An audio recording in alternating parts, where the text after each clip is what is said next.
Le gouvernement de la transition du Mali a le profond regret de porter à la connaissance de l'opinion le décès tragique du général de corps d'armée Sadio Camara, ministre d'État, ministre de la Défense et des anciens combattants. En effet, suite aux incidents terroristes lâches ayant eu lieu dans la matinée du 25 avril 2026, un véhicule piégé conduit par un kamikaze a visé la résidence du dit ministre qui a engagé des échanges avec des assaillants dont il a réussi à éliminer certains. Au cours d'intenses affrontements, il a été blessé puis transporté à l'hôpital où il a malheureusement succombé. En outre, l'effondrement de sa résidence a causé d'autres victimes et la destruction d'une mosquée à proximité, ayant entraîné la mort de certains fidèles qui étaient à l'intérieur. En cette douloureuse circonstance, Son Excellence, le général d'armée Assimi Goïta, président de la transition, chef de l'État, chef suprême des armées, le gouvernement et le peuple malien présentent leurs condoléances les plus attristées à la famille de l'illustre disparu. À ces condoléances sont associées toutes les victimes civiles et militaires décédées lors des incidents terroristes du 25 avril 2026. Au regard du parcours de l'illustre disparu, Son Excellence le général d'armée Assimi Goïta, président de la transition, chef de l'État, chef suprême des armées, ainsi que l'ensemble des forces de défense et de sécurité, rendre un vibrant hommage à cet officier général qui s'est toujours caractérisé par sa combativité, son intrépidité, son humanisme, son professionnalisme, son bilan élogieux dans la défense nationale et qui a tenu à respecter son serment de donner jusqu'à la dernière goutte de son sang à sa nation. Par conséquent, sur décision de Son Excellence, le général d'armée Assimi Goïta, président de la transition, chef de l'État, chef suprême des armées, feu le général d'armée, le général de corps d'armée Sadio Camara, ministre d'État, ministre de la Défense et des anciens combattants, aura droit à des funérailles nationales qui feront l'objet d'un communiqué. Que Dieu bénisse le Mali et préserve les Maliens. Avant de vous laisser regarder la chute de cette vidéo, quand moi j'ai vu l'attaque du 25 avril, là, je me suis posé cette question. Est-ce que Dieu a également créé des gens sans conscience? Sinon, en voyant l'état actuel du Mali, un Malien qui se révolte contre son pays, ces bandits-là, on m'a dit de ne pas dire les bandits religieux puisqu'ils ont aussi attaqué des mosquées. Oui, ces bandits sous forme de terror là. Qu'est-ce qui ne va pas? En fait, le mal dans tout ceci, comment est-ce qu'un pays peut se développer avec des gens qui n'ont pas de conscience? Vous venez, vous détruisez tout au nom du paradis. Les gars, quelle manipulation.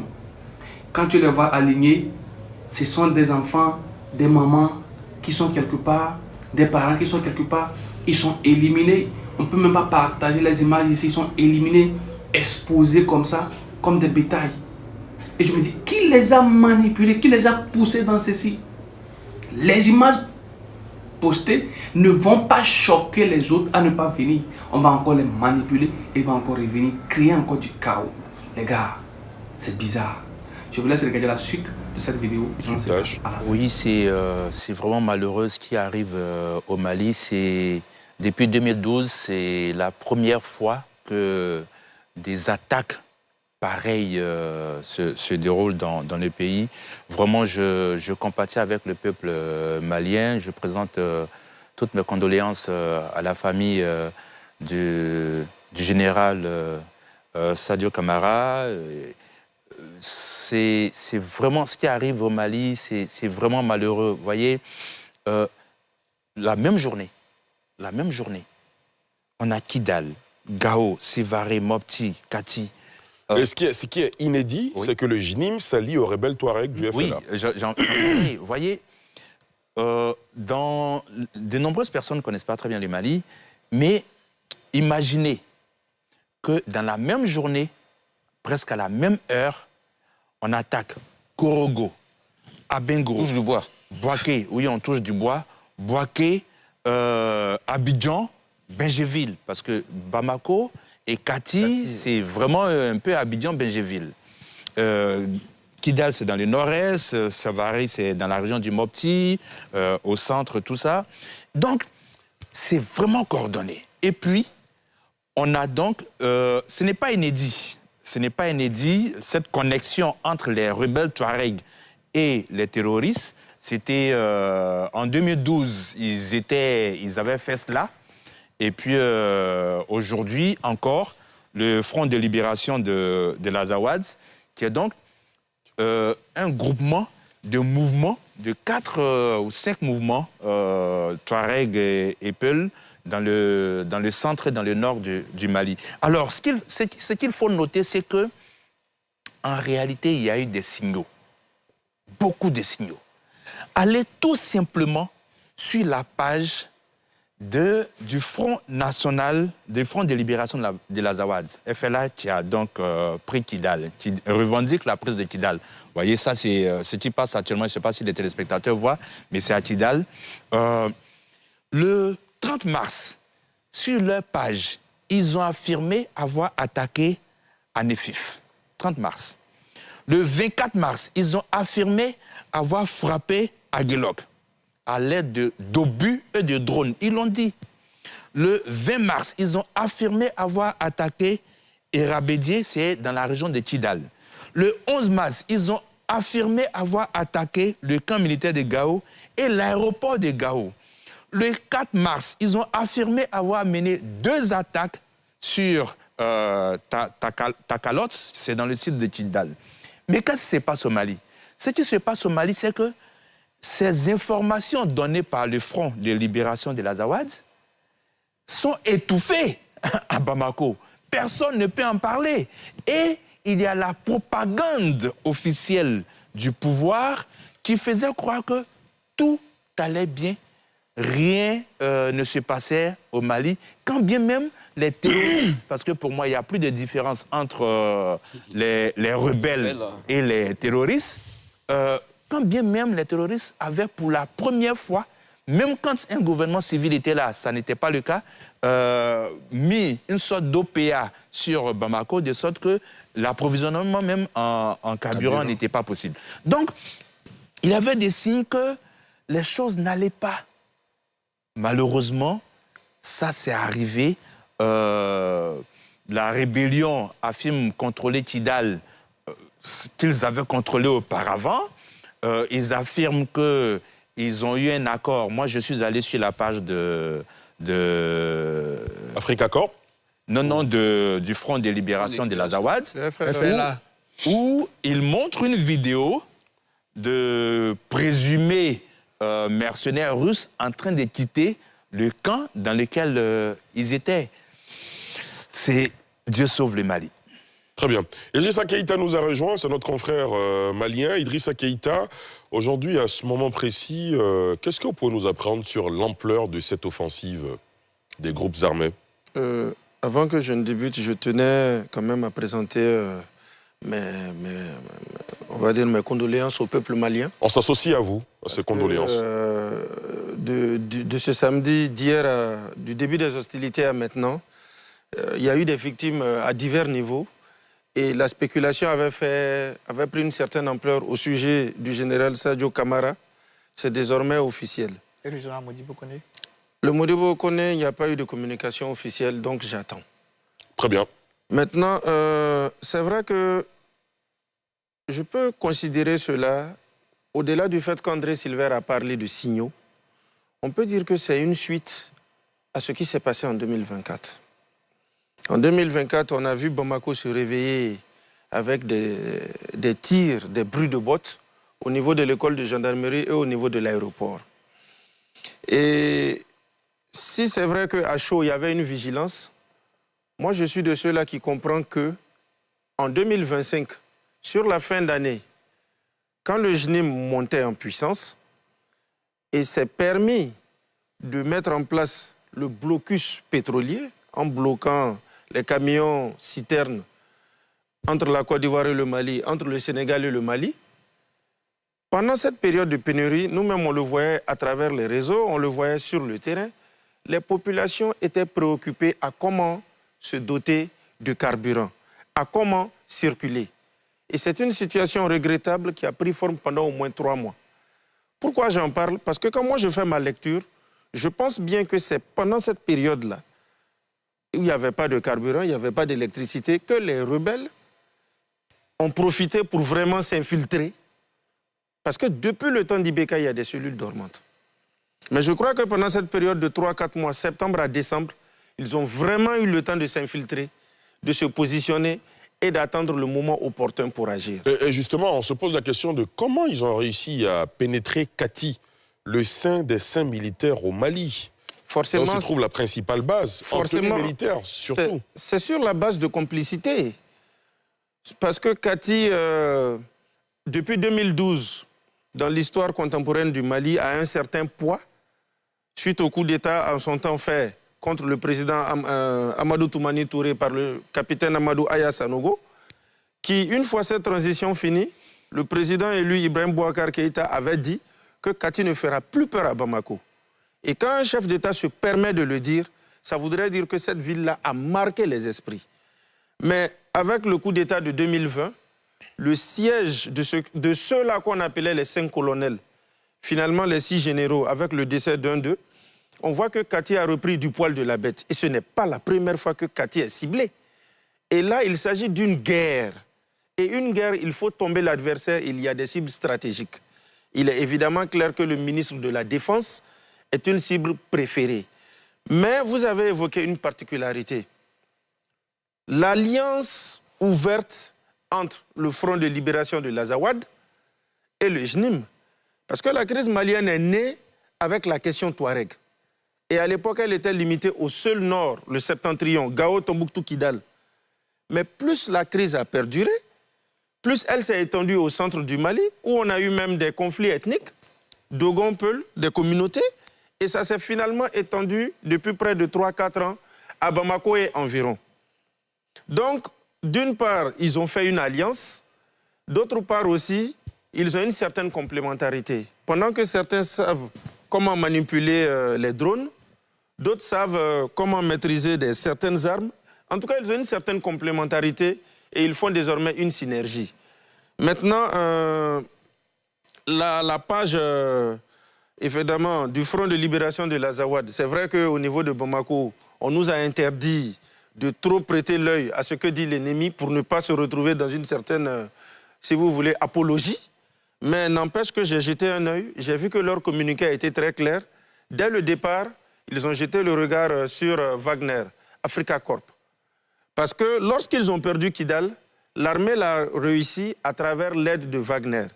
Donc, dès le départ, la cible a été les forces russes qui se sont retirées de Kidal. Mais est-ce qu'elles se sont seulement retirées de Kidal? Les forces russes sont retirées de Kidal quand? Comment dire? Elles sont retirées de Kidal quand? D'hier à aujourd'hui. Ah, ok, d'accord. Parce que sur la page du FLA, il n'y a pas de communiqué par rapport à la mort du général Sadio, où je les vois faire de la récupération. Mais déjà, je les ai vus publier des vidéos sur le départ des forces russes. Et ils ont même fait, comment dirais-je, un avertissement à l'endroit de la Russie pour qu'elle se tienne à carreau de cette situation. Donc, nous sommes dans une situation où l'ennemi a riposté. L'ennemi met en avant le fait que pour eux, le pouvoir de Bamako s'est distingué par des exactions. Et l'ennemi met en avant le fait qu'il faudrait une nouvelle alternative politique. Bon, le Mali est pour le moment en deuil de 48 heures, suite au décès du général Sadio. Mais je crois que même si ce n'était pas ça, ça allait s'annoncer. Donc je crois qu'après ces 48 heures, le temps qu'on puisse voir sûrement le président Assimi Goïta, qu'on n'a pas encore aperçu, et d'autres autorités, d'autres voix autorisées, donner de la voix. Très bien. Qu'on puisse lire un peu la suite des événements. Très bien. Docteur Banga, quelle lecture faites-vous de ces événements au Mali ces dernières 48 heures? Déjà, comme il a dit, il y a qu'au peuple malien, toute notre solidarité au peuple malien, au FAMA.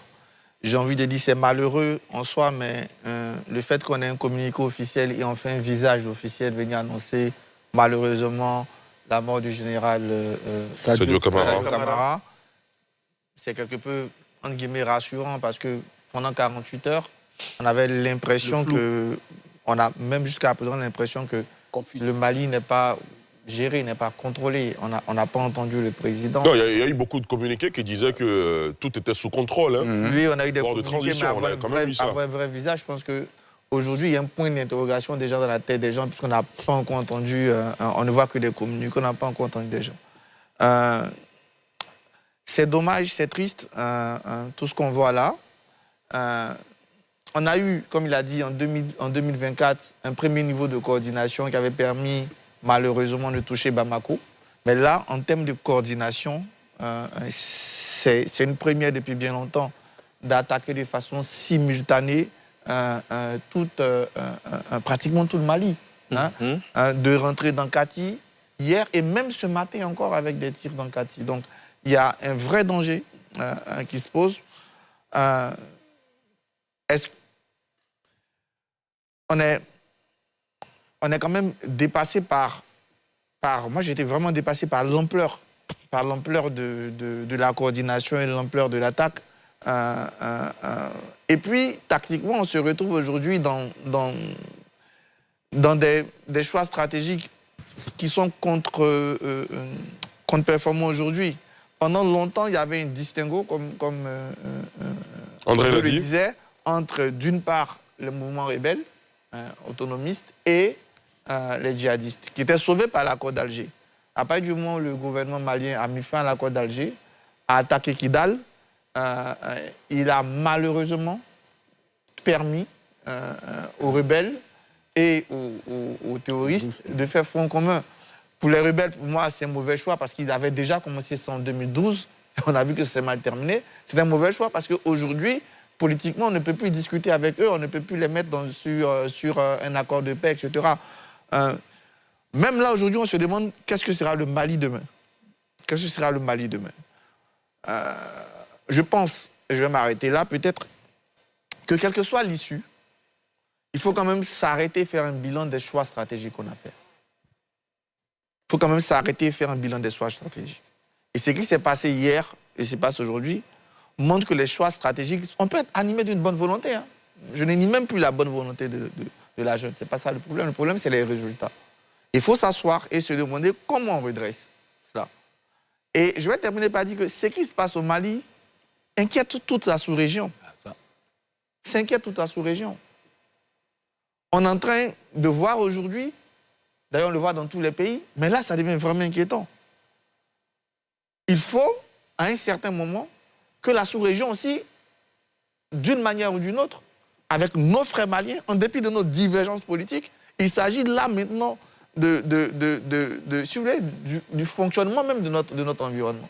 Il faut qu'ils reviennent à la table de la discussion.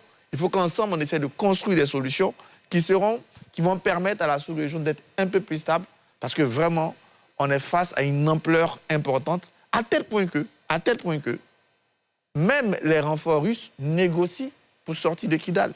Kidal qui avait été le symbole de la renaissance, le symbole de la souveraineté retrouvée, le symbole de la reconquête. Aujourd'hui, même les partenaires russes sont obligés de négocier pour sortir de Kidal. Je pense qu'on a atteint un moment où les autorités maliennes doivent reposer la question de la stratégie, doivent reposer la question des partenariats et ouvrir la main, notamment à leurs frères d'Afrique de l'Ouest, pour qu'ensemble on essaie de trouver des solutions. D'accord. C'est quoi, Kramo? Oui.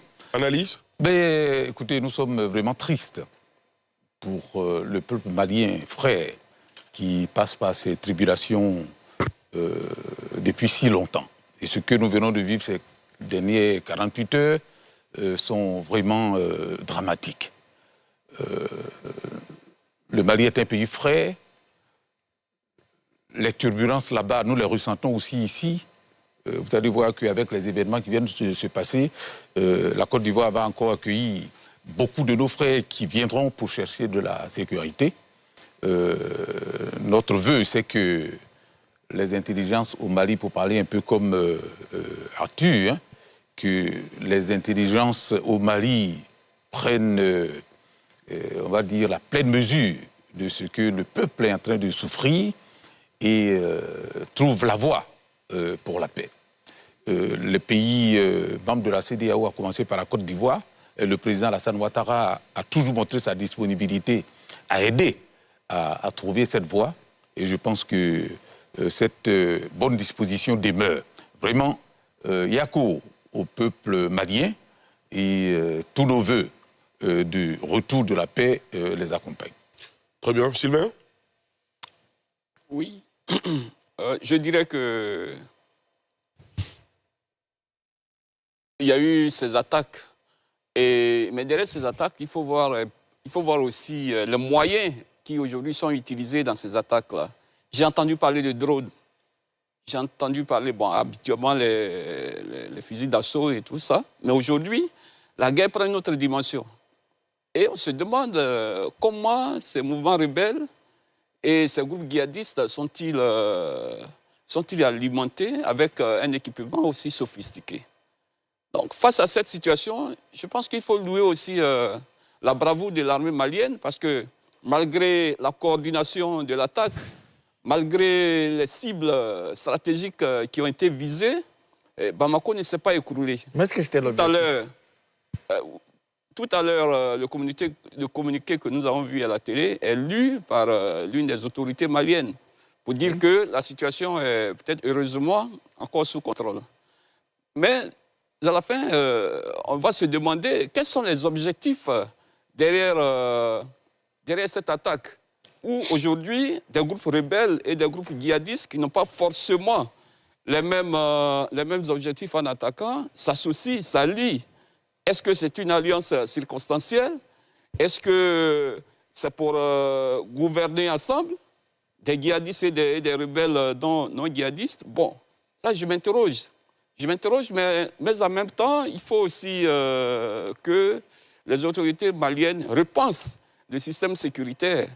Si aujourd'hui, l'essentiel de la défense est de compter sur la coopération avec la Russie, je crois qu'avec ce harcèlement qui va continuer, hein, avec ce harcèlement, il est bon de repenser la stratégie. Aujourd'hui, l'armée malienne, on parle d'environ 35 000 hommes. Est-ce qu'il ne faut pas doubler les effectifs? Parce que le Mali, c'est quand même un territoire, je crois, 2 à 3 fois plus vaste que la Côte d'Ivoire. Les équipes qu'on monte. Est-ce que 35 000 personnes, 35 000 hommes peuvent vraiment assurer la sécurité? Est-ce qu'il faut faire la guerre? Je crois qu'il y a des exemples. Mais, dans tous les cas, il faut que Bamako ne soit pas un Kaboul bis. Parce que si Bamako devenait Kaboul, c'est Abidjan qui est directement menacé. Et en tant qu'Ivoiriens et en tant qu'Africains, nous ne voudrions pas que ces choses-là arrivent ici. Et que, bon, finalement, et là je rejoins Arthur, d'une certaine manière, il faudra un jour penser à une sorte de coopération. Parce que quand chez le voisin brûle, il ne faut pas croire que le feu, là, ça ne va pas s'étendre. Il faut donc que les Africains se mettent ensemble, en tout cas sur cette question sécuritaire. Là. Très bien. Voilà. Eric Bayala, vous ne vous êtes pas encore prononcé sur ce sujet? À la suite de tous ceux qui sont intervenus avant moi, c'est vraiment de présenter mes condoléances au peuple frère du Mali, au regard de la situation tragique que le peuple traverse. Et je pense que avoir une attaque d'une telle envergure, attaquer Bamako, Kati, Mopti, Kidal, Sévaré, au même moment, cela nécessite non seulement des ressources en termes des ressources humaines vraiment importantes, et puis du matériel logistique également important. Parce que pour attaquer Kati, tel que selon les informations que nous avons reçues, c'était un message clair. Il fallait montrer la vulnérabilité de la junte militaire en attaquant le cœur de son système de défense. Et là, celui qui part, c'est le ministre de la Défense. Donc, le signal, c'est de montrer que la junte militaire est suffisamment vulnérable. Parce que Kati, le camp qui est le plus important, le camp militaire le plus important du Mali a été attaqué et le ministre de la Défense, malheureusement, s'en est pas sorti. Mais à côté de ça également, moi, je m'interroge sur les alliances qu'il y a entre les États de l'AES. Parce que pour ce que nous a été donné de comprendre, là je parle sur le contrôle peut-être d'Arthur, qui est spécialiste des questions, quand un pays de l'AES est agressé, je pense qu'il y a une solidarité qui doit se manifester en termes de soutien. Mais avoir une attaque d'une telle envergure en même temps sur le territoire malien, sans que les gens de les autres pays de la Confédération de l'AES se manifestent, envoie un signal. Mais qui vous dit qu'ils ne se sont pas manifestés? Bon, le signal, l'information que nous avons, on a pu suivre plus ou moins comment est-ce que cela s'est manifesté. Mais en même temps, je pense que sereinement, sans émotion, il faut repenser la coopération transfrontalière pour la lutte contre les questions du terrorisme. D'accord. Parce que, vous voyez, là, on a le Fonds de la libération de l'Azawad qui avait pour principale revendication des questions territoriales, questions de terre. On a le JNIM qui, lui, a mis sur la table des questions politiques. Donc, vous voyez qu'aujourd'hui, les deux factions se sont mises ensemble pour défendre un même intérêt. Et là, est-ce que les autorités maliennes aujourd'hui ont toutes les cartes en main pour pouvoir porter des négociations avec les agresseurs qu'ils ont en face, dans la mesure où eux-mêmes, ils ont mis fin aux accords d'Alger et je pense que tout est parti de là. Malheureusement, on assiste vraiment à l'État malien qui est vraiment touché, est très fragilisé, il faut le reconnaître à l'heure actuelle. Comment est-ce que l'État va essayer de réorganiser son système de défense? Parce que nous autres, nous sommes inquiets parce que les pays qui sont dans le septentrion de la Côte d'Ivoire constituent la première digue sécuritaire de la Côte d'Ivoire. Et donc, c'est pour cela qu'aux premières heures, le président de la République avait apporté son appui logistique à certains de ces pays-là pour les aider dans cette lutte contre le terrorisme. D'accord. Il faut repenser donc la question, repenser les alliances, les coopérations transfrontalières pour la lutte contre le terrorisme parce que la situation est véritablement préoccupante. Tout à fait. André Silver? Oui, alors très souvent on entend comment cela s'équipe, comment il se finance. Alors c'est simple. Vous voyez par exemple tout à l'heure Kidal. L'accord qui a été signé, c'est que les mercenaires russes de Africa Corps partent avec, bien sûr, il y avait aussi des soldats maliens, hein, des FAMA qui étaient dans le camp, partent avec les véhicules, mais laissent le matériel militaire. Voilà. Et chaque fois que les terroristes attaquent un camp ou attaquent des positions de l'armée, ils récupèrent du matériel. Ça, c'est la première chose. La deuxième chose, ils ont installé un système mafieux basé sur parce que c'est le fond du problème, basé sur le trafic de drogue, les rançons et autres. Avec cela, il y a une manne, il y a une rébellion ici. On sait comment est-ce que les rebelles se finançaient. Ils prélevaient des taxes dans leur zone. Donc, ce n'est pas quelque chose de nouveau. Ceux qui posent cette question, très souvent, veulent porter des accusations à l'endroit de certaines puissances ou bien de certains pays. C'est ça le problème. Ça, c'est la première chose. La deuxième chose, c'est que ce n'est pas la première fois que Kati a attaqué. Hein. En 2022, Kati avait été attaqué sous le pouvoir des colonels devenus généraux. 2022, il y a eu 8 morts.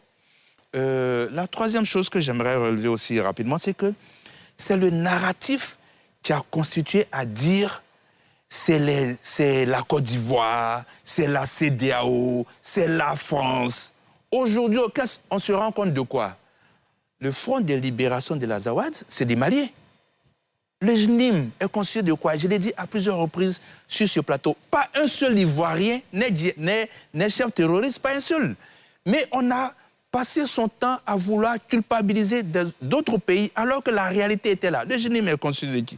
De groupes de soutien à l'islam et aux musulmans. Est constitué de en Sardine. En sardine, fondateur, Yag Agali. On le connaît très bien, c'est un Malien. Je parle sous le contrôle de Idriss Keïta. AQMI, Al-Qaïda au Maghreb islamique, avait été fondé par Abdelmalek Droudel, algérien. Je crois qu'il a été tué.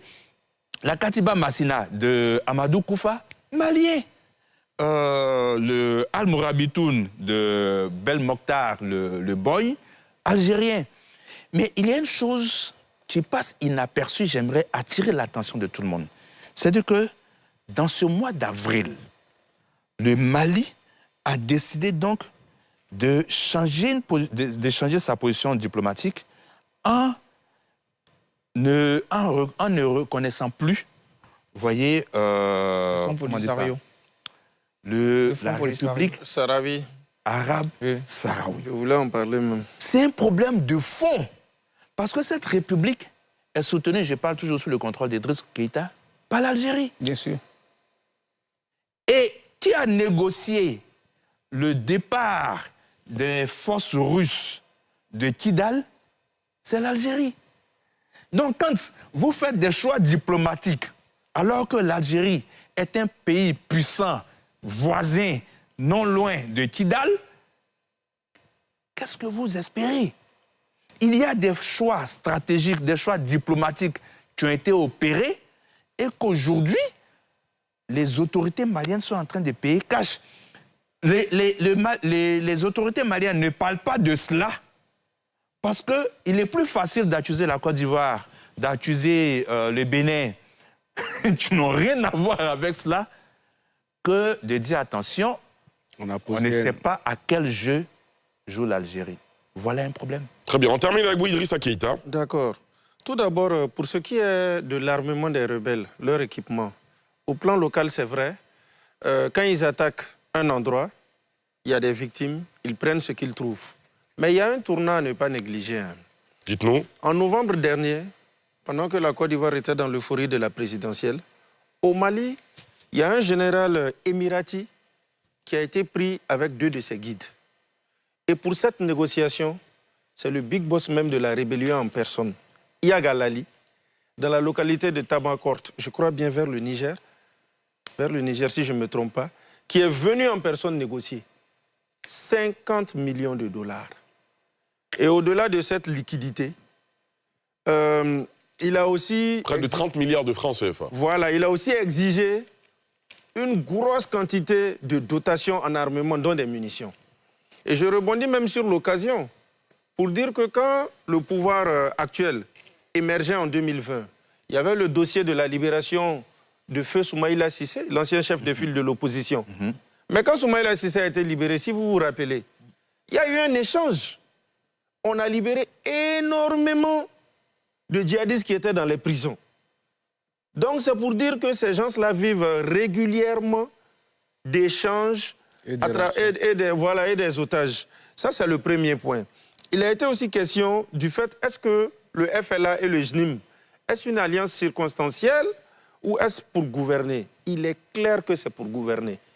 Depuis près de 2 ans, la rébellion ou le terrorisme au Mali, c'est confondu maintenant, a commencé à changer de visage.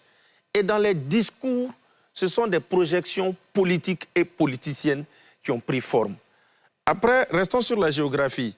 On sait que le FLA, ils sont avec cette idée de l'Azawad. Même dans leur communiqué, ils parlent de notre armée, notre territoire. Le Mali n'a pas encore... Ils présentent les femmes comme les terroristes. Voilà. Le Mali n'a pas encore réussi à régler ce problème de l'Azawad. Il y a eu toutes ces assises, mais jusqu'à présent, il persiste, il se perdure. Et encore, il n'y a pas longtemps, en début avril, il n'y a pas moins de 2 semaines, ils ont même célébré le 14e anniversaire de l'Azawad.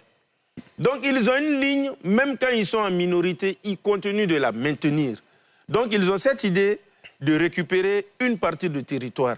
Et quand ils se mettent avec le JNIM, qui est dans l'autre partie du territoire, avec les discours qu'ils ont, l'objectif n'est pas autre chose que de gouverner.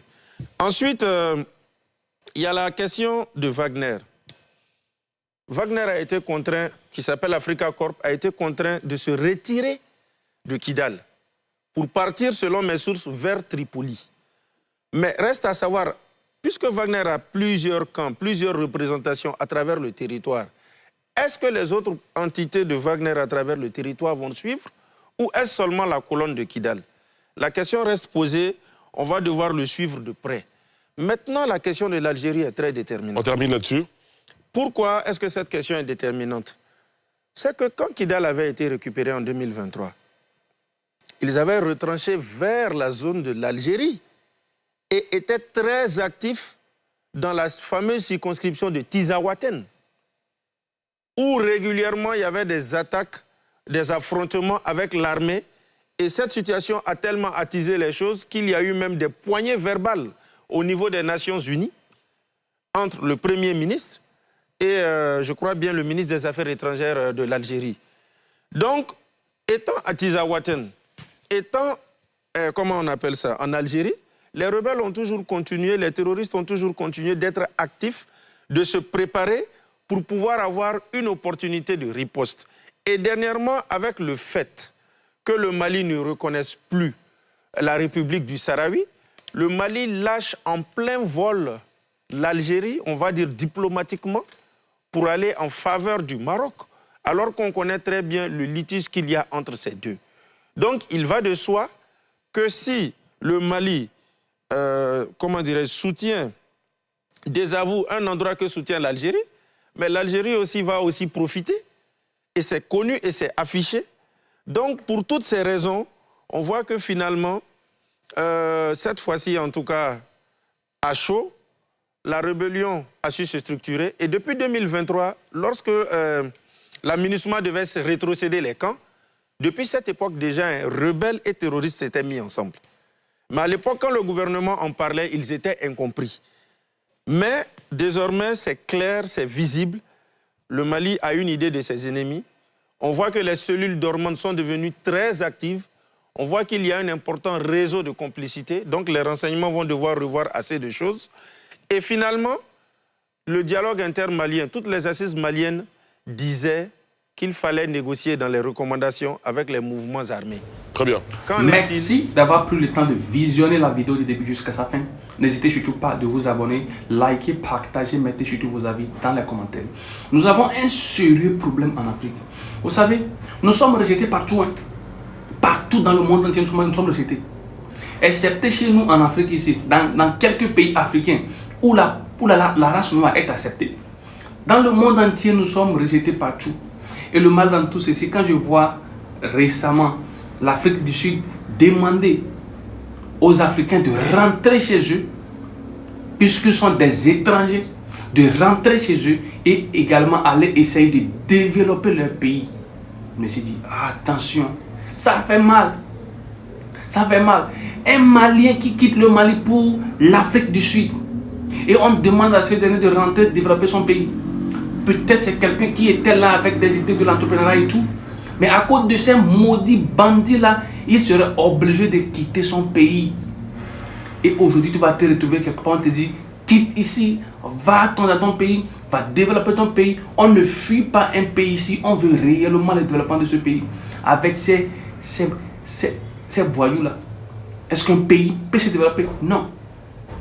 Nous avons un sérieux problème.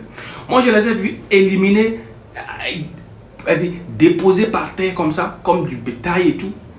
Mais l'image là ne va pas choquer ces bandits encore qui sont dans la brousse. Ils vont encore revenir. Pour quel niveau de manipulation? Quel niveau de manipulation? En voyant ça, ça doit effrayer les autres. Ils ne doivent pas essayer. Vous éliminez le ministre et vous pensez que vous allez gagner. On a éliminé plusieurs personnes d'entre vous. On a arrêté plusieurs personnes d'entre vous. Regardez votre condition de vie. Je ne sais pas qu'est-ce qu'ils ont mis dans la tête de ces jeunes-là. Regardez la personne qui t'envoie. Et comparez-vous deux. Ce n'est pas la même chose. Vous vivez dans la brousse. Non. Il faut aller voir là où ces bandits-là résident. Dans des grottes. On vous remet des sacs remplis de milliards. Vous allez faire quoi avec ces milliards? Rien du tout. Ils savent très bien qu'on va vous éliminer. Et ils vont encore récupérer leur argent. Vous savez, le Mali, le Niger et le Burkina Faso doivent vraiment intensifier les campagnes de sensibilisation. Surtout au niveau des chefs religieux. On doit parler aux jeunes. Ouais, les gens vont dire oui, les jeunes rentrent dedans parce qu'ils n'ont pas les moyens. On leur promet quoi? De l'argent, de l'avenir et tout. On te promet quoi? C'est qui est sûr que tu seras éliminé. Tu vas toucher peut-être quelques personnes dans au niveau de la façon civile, mais c'est qui est sûr que tu seras éliminé. Et tu feras comment pour bouffer ton argent? Non, les gars. Quand est-ce qu'on peut se développer? C'est comme on nous a envoyé les terreaux pour nous retarder encore. On a envoyé les terreaux pour encore retarder nos pays. Et ce ne sont même pas des étrangers, ce sont nos frères même. Un Malien qui se révolte contre le Mali. Et non, vous avez prêté serment de protéger votre pays, de protéger la population civile. Et c'est vous qui sabotez le plan du pays. Vous avez les espions. Non, les gars. Mes condoléances, hein. Mes condoléances. C'est déplorable. C'est déplorable, mais on est là. Ce qui est sûr, le capitaine Ibrahim Traoré l'a déjà dit. Au Burkina Faso, soit vous déposez les armes, soit on vous élimine. On ne va pas négocier avec vous. Notre prière, c'est que tout se passe bien pour le Mali. On espère qu'on verra bientôt le président Assimi Goïta. Ouais, ça fait peur. Comment est-ce que les investisseurs peuvent venir investir? Non, tout le monde a peur. Tu mets en place un magasin, ils peuvent rentrer un jour, détruire tout. Parce qu'eux, ils sont capables de dépenser 1 milliard pour détruire 100 millions. C'est comme ça. C'est comme ça. Les amis, une fois encore, merci d'avoir pris le temps de regarder la vidéo du début jusqu'à sa fin. N'hésitez surtout pas de vous abonner, liker et partager cette vidéo au maximum. Ceux qui pensent que le Mali est faible, ou bien Goïta est faible, oubliez ça. Oubliez ça. Les terreaux qui veulent faire la politique, chasser la Russie, et maintenant faire la politique vous-même. Quand vous qui n'arrivez même pas à diriger un petit village, les villages que vous avez pris là, vous imposez les lois ancestrales. Quelqu'un aujourd'hui qui peut demander peut-être aux enfants de marcher 1000 km parce que lui n'est pas dans le monde moderne. Quelqu'un qui est capable de dire labourer toujours avec les dabas et la roue. Parce que là où moi je ne suis pas dans le monde moderne. Les gars là peuvent développer un pays. C'est eux qui veulent faire la politique. C'est grave. Priez pour le Mali. Prenez soin de vous et on se capte à la prochaine. Bye bye.